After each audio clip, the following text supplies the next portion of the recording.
আসসালামু আলাইকুম গাইস, আমি ইশতিয়াক তাসনিম ইবনে হক জয় তোমাদের সাথে আছি। আজকে তোমাদের যে বিষয়টা নিয়ে আমরা আলোচনা করব সেটি হচ্ছে অত্যন্ত গুরুত্বপূর্ণ একটি বিষয়, স্পেশালি ফর ফার্মাকোলজি।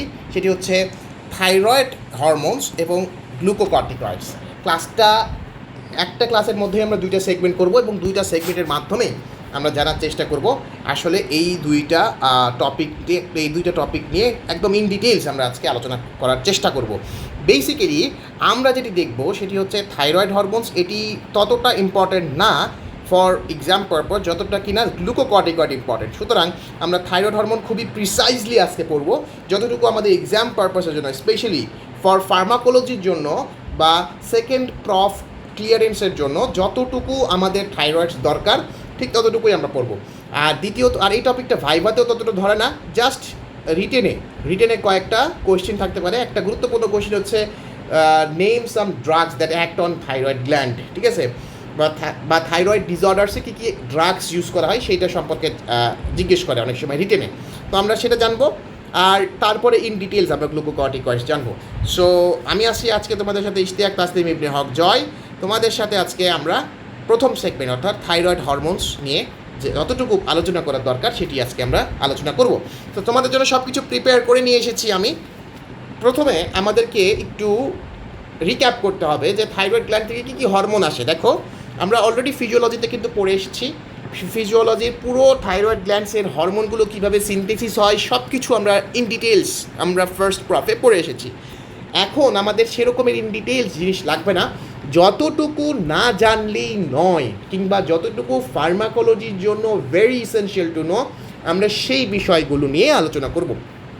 আমরা জাস্ট একটা কুইক রিক্যাপ দিই যে থাইরক্সিন, ট্রাইআয়োডোথাইরোনিন এবং ক্যালসিটোনিন, এই তিনটা কিন্তু আমাদের থাইরয়েড হরমোনস। আমরা কিন্তু থাইরয়েড হরমোনস বলতে মেজরিটি অফ দ্য টাইমস এই T3 অ্যান্ড T4কেই বুঝাই, কিন্তু এই ক্যালসিটোনিনের কথাটা উল্লেখ করতে গিয়ে আমরা ভুলে যাই। সো আমাদেরকে মনে রাখতে হবে যে calcitonin is also an important part as far as the thyroid hormones R concerned. এরপরে রয়েছে, তুমি চিন্তা করো থাইরয়েড হরমোন আমরা বাইরে থেকে কখন দিব বলো তো? থাইরয়েড হরমোন আমরা বাইরে থেকে ঠিক তখনই দিব যখন একটা মানুষের বডিতে থাইরয়েড হরমোনের শর্টেজ আছে। তাহলে থাইরয়েড হরমোনসের শর্টেজ কখন হতে পারে? যেই স্টেজে বা যেই স্টেটে থাইরয়েড হরমোনসের শর্টেজ হয় তাকে তো আমরা ডেফিনেটলি হাইপোথাইরয়েডিজম বলি। আর হাইপারথাইরয়েডিজমটা তার ঠিক অপোজিট, এখানে তোমার থাইরয়েড হরমোনস দিতে হয় না, ঠিক আছে। তাহলে হাইপোথাইরয়েডিজম যদি একটা মানুষের লাইফ সাইকেলে নিওনেট অবস্থাতে হয় তখন সেটাকে আমরা বলতেছি নিওনেটাল হাইপোথাইরয়েডিজম। আর যদি একটা মানুষের অ্যাডাল্ট স্টেজে হয়, অ্যাডাল্ট স্টেজ মানে কখন? যখন আফটার 18 ইয়ার্সের পর যদি হয় তখন সেটাকে আমরা বলতেছি adult hypothyroidism. So in both the cases, neonatal হাইপোথাইরয়েডিজমের আরেকটা নাম হচ্ছে ক্রিটিডিজম, এবং বোথ দ্য কেসেসের ক্ষেত্রে কী হচ্ছে? থাইরয়েড হরমোনসের ডেফিসিয়েন্সি তৈরি হচ্ছে। তার মানে থাইরয়েড হরমোনস যেগুলো কাজ করতো এখন আর সেই কাজগুলো হবে না in the absence of thyroid hormones.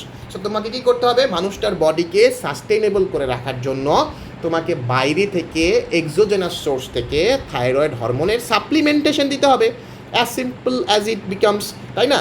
তাহলে থাইরক্সিন হরমোন আমাদেরকে বাইরে থেকে সাপ্লিমেন্টেশন দিতে হবে।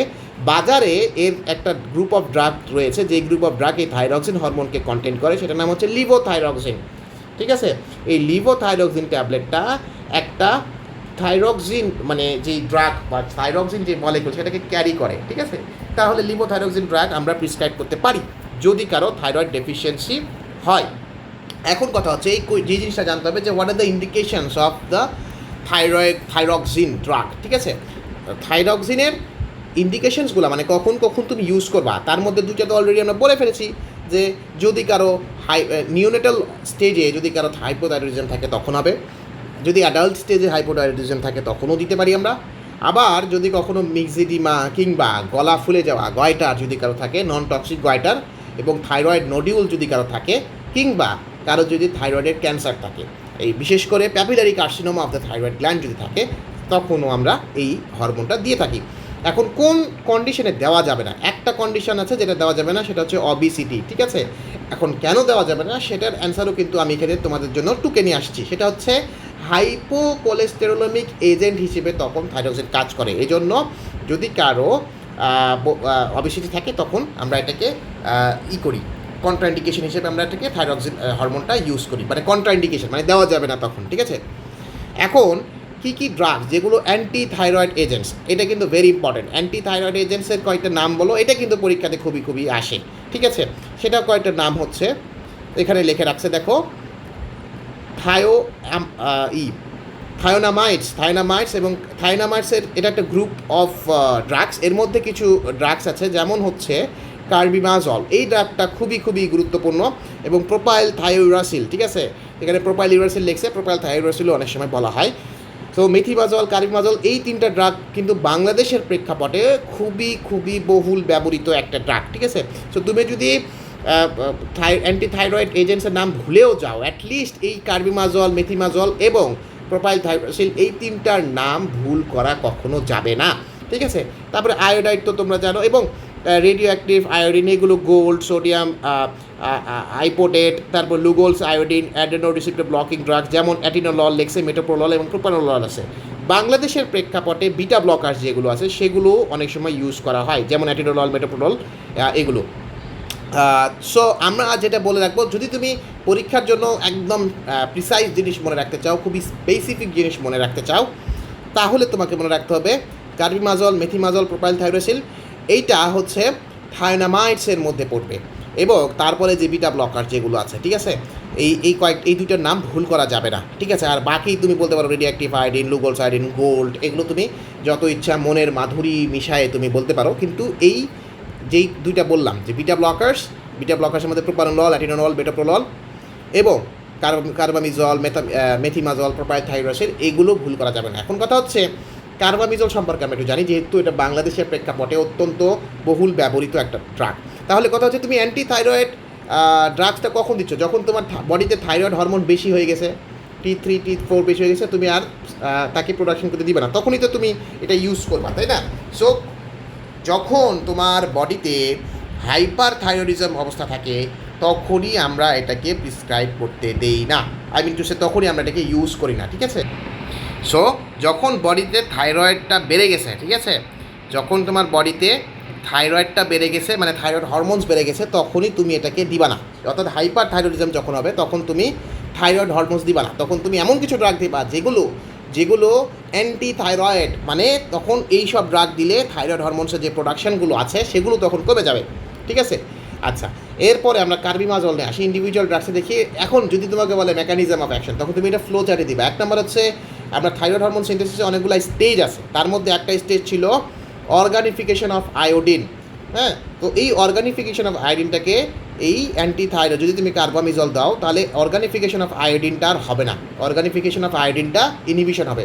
তাহলে অর্গানিফিকেশন অফ আয়োডিন যদি হয়, তাহলে inhibition of iodination of the tyrosine and coupling reaction to form T3 and T4, এই তাহলে আলটিমেটলি T3 এবং T4 তৈরি হবে না। অর্থাৎ অর্গানিফিকেশন যদি না হয় তাহলে T3 এবং T4ও হবে না।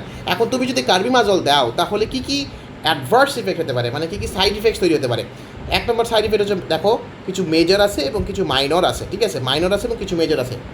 দেখো মাইনরের মধ্যে র্যাশ হতে পারে, আর্টিকেরিয়া হতে পারে, আর্থ্রালজিয়া হতে পারে, ফিভার হতে পারে, অ্যানোরেক্সিয়া হতে পারে এবং নসিয়া হতে পারে।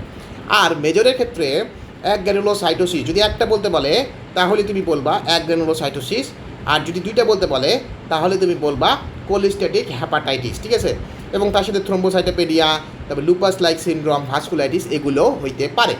এখন এই রিঅ্যাক্টিভ আয়োডিন সম্পর্কে আমরা অতটা জানবো না, যতটুকু লেখা আছে ততটুকু যদি তুমি একটু রিডিং পড়ে ফেলো তাহলেই মোর দেন ইনাফ। কারণ এই রেডিও অ্যাক্টিভ আয়োডিন কীভাবে কাজ করে কিংবা অ্যান্টি থাইরয়েডের তার কীভাবে রোল আছে, এগুলো সম্পর্কে সচরাচর এক্সামে জিজ্ঞেস করে না। এক্সামে একটি জিনিস জিজ্ঞেস করতে পারে, সেটি হচ্ছে যে প্রেগনেন্সিতে অ্যান্টি থাইরয়েড কোনটা প্রিফারেবল, সেটা হচ্ছে প্রোপাইল ইউরাসিল বা প্রোপাইল থাইরোসিল, এটা হচ্ছে safe during the time of pregnancy, এইটা ভাইভাতে ধরে। যদি তোমাকে বলে একটা ড্রাগ বলো যেটা সেফ ইন প্রেগনেন্সি, তুমি বলবা সার্বামেটামিডিস, প্রোপাইল থাইরোসিল, ঠিক আছে। তাহলে আমরা থাইরয়েড নিয়ে এতটুকুই পড়বো, এতটুকু পড়লেই মোর দেন ইনাফ। তাহলে ডিটেলের জন্য এই যে অ্যান্টি থাইরয়েড এজেন্ট সেটা গুরুত্বপূর্ণ, মেকানিজম অফ কার্বিমাজল গুরুত্বপূর্ণ, এবং কোন ড্রাগটা প্রেগনেন্সির সময় সেফ, এটা আসে পরীক্ষাতে। তাহলে আপাতত এতটুকু পড়লেই আমাদের এক্সামের রিটেন এবং ভাইভা মোটামুটি কভার হয়ে যাবে।